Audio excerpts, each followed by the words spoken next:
Welcome to the deep dive. Today we're focusing on a topic that honestly intersects with almost everyone's life eventually. Yeah, whether it's through your own medical care or, that of someone you love. Exactly. And we're pulling the insights for today's discussion directly from this incredibly detailed YouTube transcript.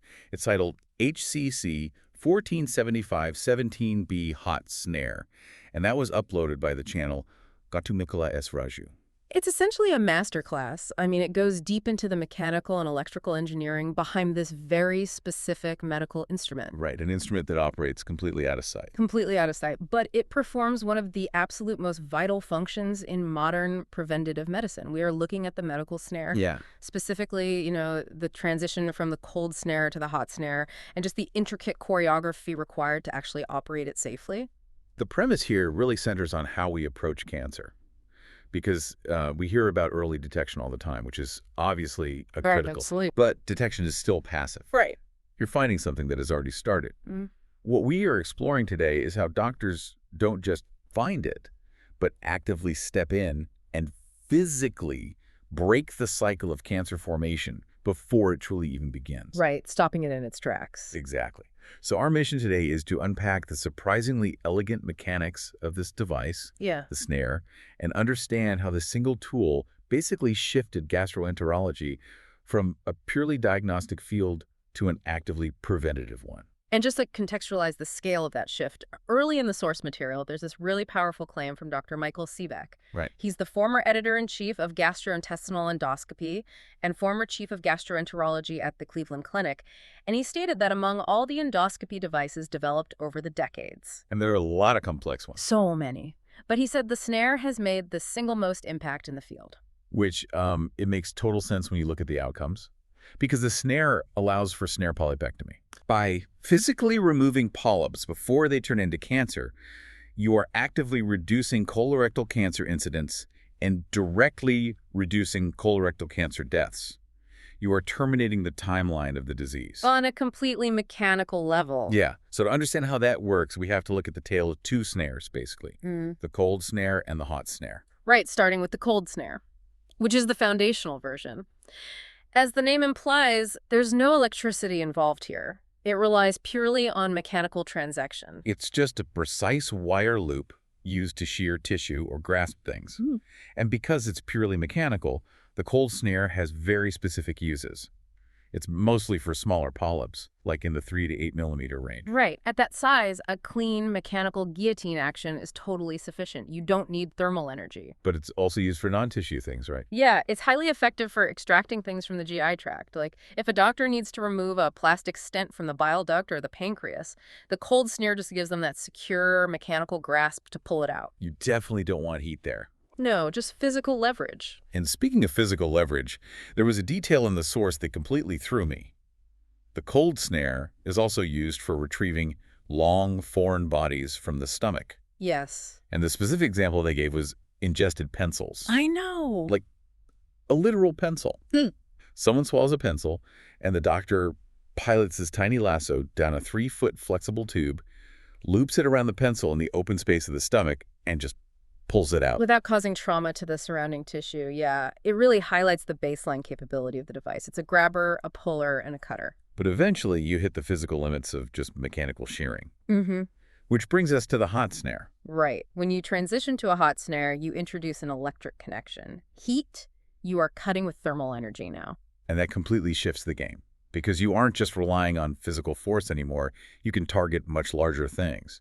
The hot snare is the go-to for basically anything larger than 5 millimeters. That includes pedunculated polyps, the ones with the stalk, as well as sessile and flat polyps that are adhered flat against the colon wall.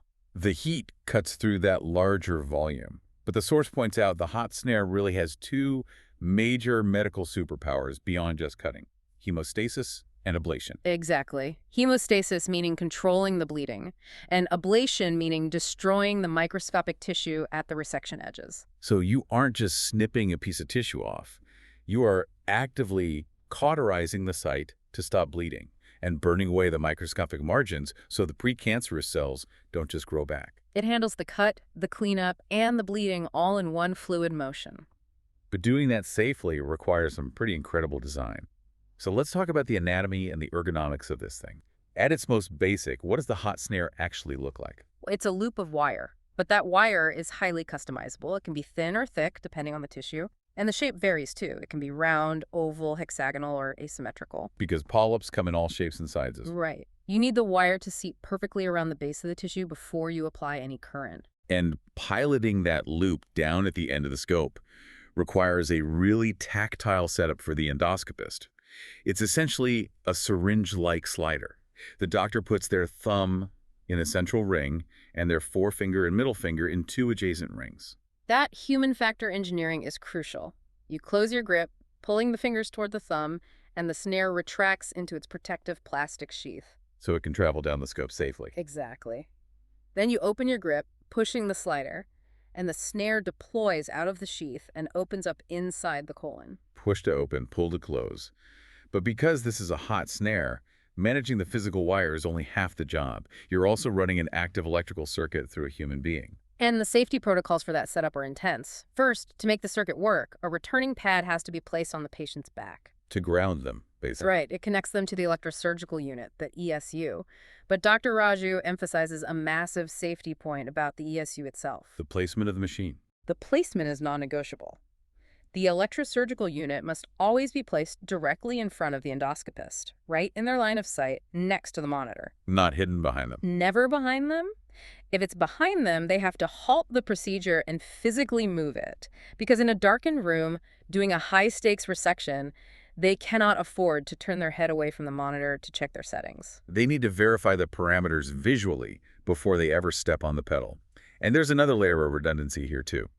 The endoscopy assistant has to loudly call out the machine's parameters to the room. A mandatory verbal readback. Just like in an aviation cockpit. Yeah. You verify, state it aloud, confirm, and only then do you press the foot pedal. And the foot pedals are where the magic happens. The whole system is color-coded. Yellow versus blue. Right.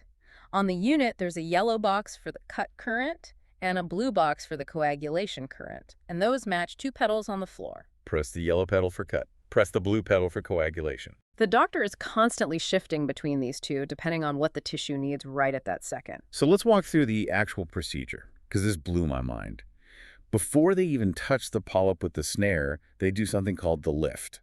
This is such a brilliant technique. Right. Because the colon wall is so thin, if you just lasso a flat polyp and blast it with heat, you'll burn right through the deep muscle layer. Which is really bad. Very bad. So to protect that muscle, they inject fluid directly beneath the polyp. Into the submucosal space. Yeah. And it's not just plain fluid. It's saline mixed with indigo carmine dye. Right, a blue dye. So the fluid goes in, the submucosal fibers absorb it, and the whole polyp literally balloons upward. It creates a temporary fluid-filled cushion. It physically separates the polyp from the deeper colon wall. And that blue dye creates an incredible visual contrast. Instead of just a sea of pink tissue, the doctor now has a bright blue safety buffer. It perfectly guides the surgical strike so they know exactly how deep they can safely cut. It's a thermal safety zone. Once that buffer is up, the snare is placed around the polyp, squeezed tight, and the doctor presses the yellow cutting pedal. But they aren't just sending a raw blast of electricity, right? They use specific settings. Yes, very specific algorithmic settings. The standard is often endocut Q, and the assistant will call out the parameters, usually effect 3, duration 1, and interval 3. Effect 3, duration 1, interval 3, meaning the machine is pulsing the energy. Exactly. It doesn't just continuously burn. It cuts, then pauses for a fraction of a second to let the tissue cool, then cuts again. Cut, pause. That glides through the tissue, removes the polyp safely above that blue dye, and prevents the heat from spreading out of control. But even with the lift, the dye, and the pulsing current, you are still walking a tightrope. The risks are very real. Let's talk about those complications. What happens if the heat goes too deep? If it bypasses the safety buffer, you get a deep thermal injury. The doctor will actually see damage to the muscle fibers. Okay, if it goes even further, completely through the colon wall. That's a perforation. And the visual indicator for that is terrifying. You'll see visible peritoneal fat. The fat from the outside of the colon. Right. If you're looking at the inside of the colon and you see external fat, you've burned a hole completely through the organ. Wow. And then there's bleeding, obviously, if a blood vessel gets caught in the snare and severed. Right. And what's really tricky is the timing of these complications. A thermal injury, a perforation, or a bleed can happen right there on the table. But thermal energy causes cellular changes over time. Meaning the tissue can break down later. Exactly. A patient can go home, and a perforation or a severe bleed can dangerously manifest a few days later. Which is exactly why the cleanup phase is so critical. The doctor doesn't just cut the polyp and leave. They have to actively manage the wound to prevent those delayed risks. Yes. They switch the machine entirely. They move away from the yellow cutting pedal and go to the blue coagulation pedal. And they switch the mode to soft coagulation. Usually set around 80 watts, though it can range from 50 to 100 watts depending on the need. And usually set at effect 4. This current doesn't cut. It gently heats the tissue to seal it. And the physical trick they use here to apply that current is so clever. The doctor tells the technician to close the snare completely and then reopen it just a tiny fraction. Just enough to expose the very metallic tip of the wire. So the wide lasso becomes this tiny, precise, electrified stylus. Right. And using the blue pedal, they touch that precise tip directly to the edges of the wound to destroy any microscopic disease. Edge ablation. Exactly. Or if there's a bleeding vessel, they touch the tip directly to the vessel to seal it shut. So they use the wide loop and the yellow pedal to lift and cut, then retract it to a pinpoint and use the blue pedal to cauterize and finalize. It is an incredibly elegant system. It really is. When you synthesize the whole journey, we started with simple mechanical loops retrieving ingested pencils from stomachs. To electrified, color-coded snares. Snares that safely lift and burn away potential cancer, using indigo carmine dye as a visual guide, and pulsing algorithms to protect the tissue. And for you listening, this brings a whole new perspective to preventative care.